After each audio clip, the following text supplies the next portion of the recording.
Je vais vous demander si vous pouvez vous présenter en quelques mots à nos téléspectateurs pour nous expliquer qui vous êtes, nous expliquer votre parcours. Bonsoir. Donc, en quelques mots, je m'appelle Guy Mouya, j'ai 29 ans. Je suis né à Kinshasa le 23 mai 1983. Alors voilà, moi, mon histoire, elle a commencé ici en Belgique en 1991, donc c'est au moment où j'ai atterri en Belgique. Moi, j'ai commencé le basket à 11 ans, à l'âge de 11 ans, dans une petite équipe du côté de Liège, dans le quartier où j'ai grandi. Ensuite, petit à petit, en jouant dans les équipes de jeunes, j'ai progressé. Et tous les étés, je jouais avec mes amis, on jouait au basket. Et comme ça, de fil en aiguille, quand j'ai eu l'âge de 17 ans, j'ai intégré une équipe qui s'appelle Pépinster, Verdet Pépinster. Et c'est là que ma carrière professionnelle a commencé. Donc dès l'âge de 18 ans, j'ai eu un contrat pro et j'ai fait mes armes là-bas pendant 4 années. Ensuite, pendant ces 4 années-là, après les 2 premières années, à l'âge de 20 ans, j'ai intégré l'équipe nationale belge de basket. J'ai quand même assez voyagé pendant ma carrière. Je suis parti en Russie, une courte période, puis je suis revenu en Belgique à Ostende, puis après ça je suis parti en Italie, puis j'ai passé une année en Espagne, pour enfin revenir encore à Verviers, puis après ça je suis reparti à Liège pendant 3 années, et là maintenant je suis à Mons. Voilà un peu mon parcours et les différentes équipes que j'ai fait en Belgique, et aussi un peu en dehors de la Belgique. D'accord. Et comment s'est fait le choix du basket et non pas du football comme la plupart des jeunes garçons? Oui, et même dans mon quartier, pratiquement tout le monde jouait au football. Ici en Europe et je pense dans le monde, c'est quand même le football, le sport qui est roi. Mais justement du fait que tout le monde joue au foot dans mon quartier, ça me paraissait difficile de me faire une place dans l'équipe où je jouais. Et en plus, combiné avec la météo ici en Belgique, où c'est pas comme au Congo, il fait souvent bon, à part quand il pleut, mais il fait froid en hiver, quand il pleut, il neige, des choses comme ça. J'ai commencé par le foot, j'ai joué 3 mois au foot, et j'ai fui le froid. J'ai essayé pendant une année de combiner professionnel au basket et des études de droit. Donc j'ai essayé de combiner ça pendant une année, mais j'ai très vite compris que ça ne serait pas possible. Et de toute façon, mon esprit, tout mon corps était vraiment dédié au basket. Donc c'était difficile pour moi de faire les deux. J'ai fait pendant quelques mois, un peu semblant, je veux dire, de suivre les deux. Et c'est après justement quand le basket a vraiment commencé à prendre une grande ampleur, on a commencé à me voir à la télé. Là, les parents, ils étaient obligés de voir l'engouement qu'il y avait autour de moi. Les parents, ils ont été obligés d'accepter ma décision En fait, je leur ai dit, ou soit je continue le basket, ou soit je continue les études, mais je ne peux plus faire les deux. Et vu l'engouement qu'il y avait autour du basket, et plus les avantages, je veux dire, ils ont dit, bon, on va te laisser faire ce que tu veux faire, mais fais ça bien. Et je les remercie de m'avoir laissé la chance de pouvoir percer dans ce que je voulais faire. La saison dernière, vous affichiez l'une des meilleures, si pas la meilleure, ligne de statistiques de votre carrière. Quel est votre secret? Oh, le secret par rapport à... Comment vous faites? Parce que c'est pas... je sais pas s'il y a un secret particulier par rapport à ça. Je veux dire, moi je suis un joueur d'équipe. Moi je suis un joueur d'équipe où dans chaque équipe où j'ai été, j'ai toujours travaillé dans le sens où chercher à aider l'équipe pour gagner le match. Donc voilà. Et je me suis rarement préoccupé de mes statistiques personnelles. Donc voilà, je savais même pas que c'était l'année dernière que j'avais eu les meilleures lignes de stats de ma carrière. Mais je sais que j'ai toujours tourné autour de 9 points de moyenne ces dernières années. Ouais. Donc, honnêtement, le secret, je sais pas. Hein, le secret, je sais pas. Mais vous sentez quand vous jouez mieux Ça, c'est sûr, ça, c'est sûr. Je sais que l'année passée, j'ai fait une bonne saison. Ça, je savais que... Ça aussi, tout dépend aussi un peu du rôle que l'entraîneur va te donner dans l'équipe, du temps de jeu qu'il va te donner. Il y a beaucoup de choses, il faut savoir, dans la carrière d'un joueur et comment dire, dans son épanouissement dans une équipe, il y a beaucoup de paramètres. Il y a beaucoup de paramètres qui font qu'un joueur va se sentir en confiance et va pouvoir mettre toutes ses qualités au service de l'équipe. Parfois, ça dépend de petites choses. Parfois, un joueur peut ne pas s'entendre avec son entraîneur et donc ça va directement agir sur ses performances personnelles sur le terrain. D'accord. Alors, vous êtes également le capitaine des Belgian Lions, qui est l'équipe nationale de la Belgique. Y a-t-il une différence entre jouer en club, donc en ligue, et jouer en équipe nationale? Oui, il y a une différence où, justement, jouer en équipe nationale, c'est les meilleurs joueurs du pays qui sont rassemblés. Et c'est souvent, ça se passe pendant l'été pour le basket, ou qui sont rassemblés pendant 2 mois pour disputer des rencontres. Et donc, comme j'ai dit auparavant, on se sent investi d'une mission de représenter un pays. Et en même temps, on se sent, c'est comme une récompense, puisqu'on est reconnu comme faisant partie des meilleurs éléments, voilà, de la nation. Et c'est vrai qu'il y a quand même une petite différence dans le sens où là, quand on joue pour le maillot belge, on sent qu'on porte un pays, on représente un pays, et ça, c'est quand même différent de jouer en club où même si chaque week-end tu dois représenter ton club, c'est plus court, c'est plus intense en équipe nationale. D'accord. Et au vu d'une carrière accomplie comme la vôtre, que pouvez-vous conseiller à tous ces jeunes basketteurs qui débutent ou alors qui sont déjà en cours de leur carrière? Et le conseil va être le même c'est comme partout, hein, c'est s'accrocher à son rêve et se battre tous les jours pour y arriver. C'est jamais facile, il y a des hauts, il y a des bas, mais jamais baisser les bras, se battre tous les jours. D'accord. Je vous remercie de nous avoir accordé ce temps et je vous souhaite encore bonne chance. Merci. Tout ce que vous entreprenez. Merci.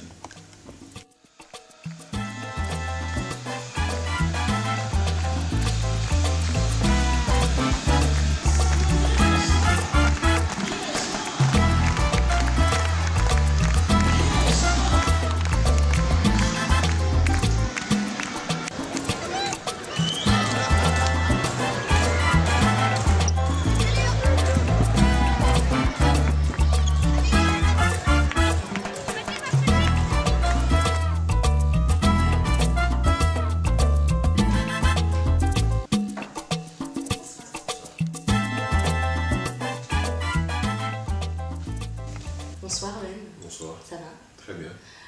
Tout d'abord, merci de nous avoir accordé ce petit temps. Je vais vous demander de vous introduire pour nous présenter un peu qui vous êtes. Je m'appelle Wen Boss Mokobu, joueur professionnel de basket à Liège, né à Kinshasa. Et pour le moment, je joue pour Liège Basket. Vous êtes resté à Kinshasa jusqu'à quand? Jusqu'à l'âge de 12 ans. Ouais. Et puis, juste après, j'ai quitté Kinshasa pour aller à Miami. Et j'ai grandi à Miami et j'ai commencé le basket, le sport à Miami à l'âge de 13 ans. D'accord. Et comment s'est fait exactement le choix du basket alors que vous avez pratiqué plusieurs disciplines? Pourquoi le basket? Mais c'est parce que le basket, j'ai commencé plus tôt. Quand je suis arrivé aux États-Unis, je jouais aussi au football américain et je faisais du saut en hauteur. Et j'étais plus confortable sur le terrain de basket. Et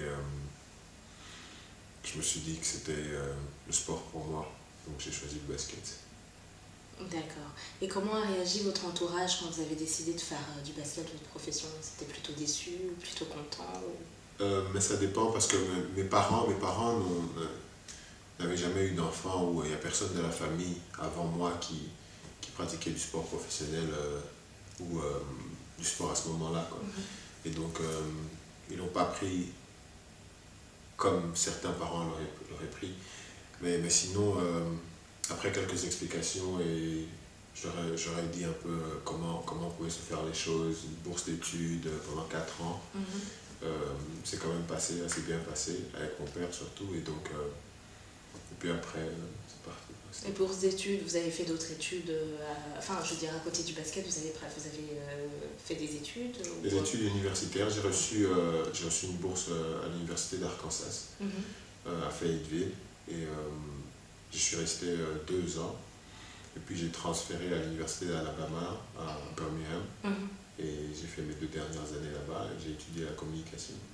D'accord. Et donc vous êtes diplômé donc, de l'université. Communication à l'université d'Alabama. Ça va. Et vous qui avez fait vos armes dans le basket, basket américain, quel regard vous portez sur le basket belge? Pour moi, le basket belge est toujours en train de se développer, il est en plein développement, et je pense que le niveau monte de plus en plus haut, et comparé aux années précédentes.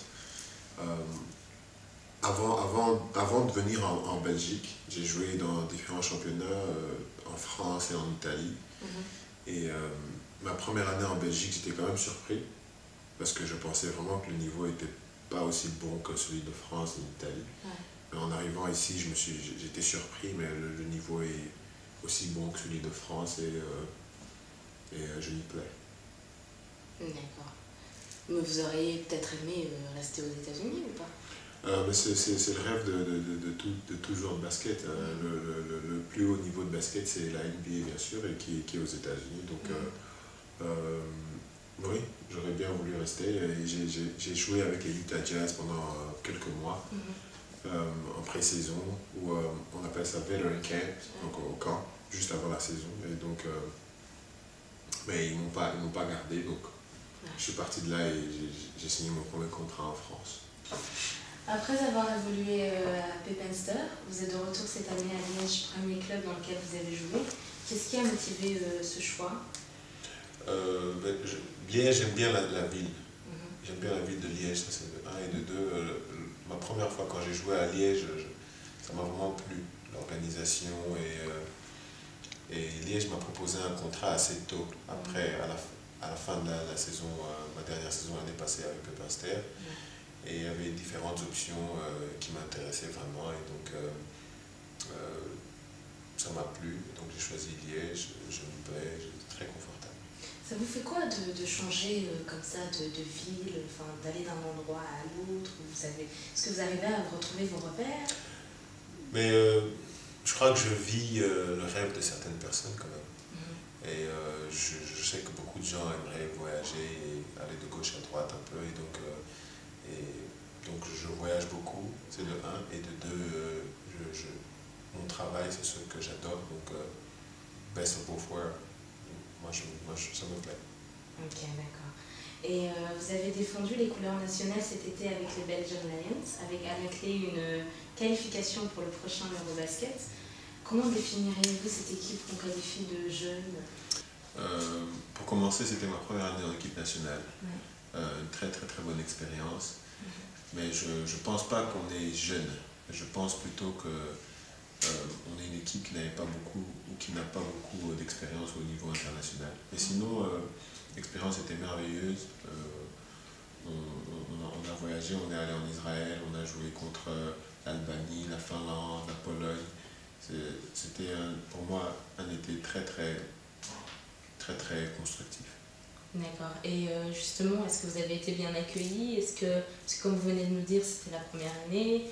Comment s'est passée votre arrivée en équipe nationale? En équipe nationale, mon arrivée était quand même... elle était pas aussi mauvaise que je le pensais. J'ai certains coéquipiers, ex-coéquipiers, dont Guy Mouya, qui faisait déjà partie de l'équipe nationale, et j'ai de la famille aussi dans l'équipe nationale, Jonathan Tabou. Et donc, et certains autres joueurs comme Pierre-Antoine Gillet, qui joue avec moi encore à Liège maintenant, Jarosevic. Et donc, j'ai pas eu trop de mal à m'adapter dans l'équipe nationale. Et tous les joueurs sont très, très cool, donc ça s'est bien passé. D'accord. En parlant de Guy Mouya qu'on a reçu en première partie, vous avez joué ensemble en octobre dernier, lors de son premier match au retour de retour au Cotriol de Liège. Comment vous avez trouvé le match? Est-ce que vous étiez plutôt... Enfin, quel était votre état d'esprit? Déjà, moi et Guy et moi, on a une relation assez... on a quand même une très bonne relation. On s'appelle au téléphone, on se parle des matchs. Et donc, jouer contre lui, après avoir joué ensemble en équipe nationale, c'était quand même un peu bizarre parce qu'on a quand même joué ensemble à Liège la première année.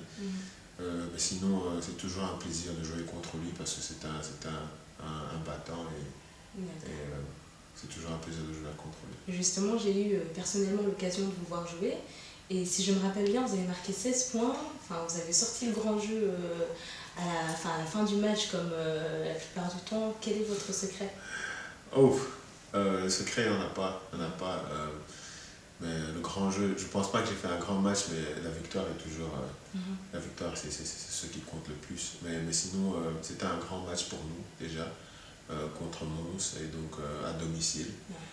Et je crois qu'il restait 1 minute ou 52 secondes, et je mets un 3 points, et on passe de 3 points, et donc...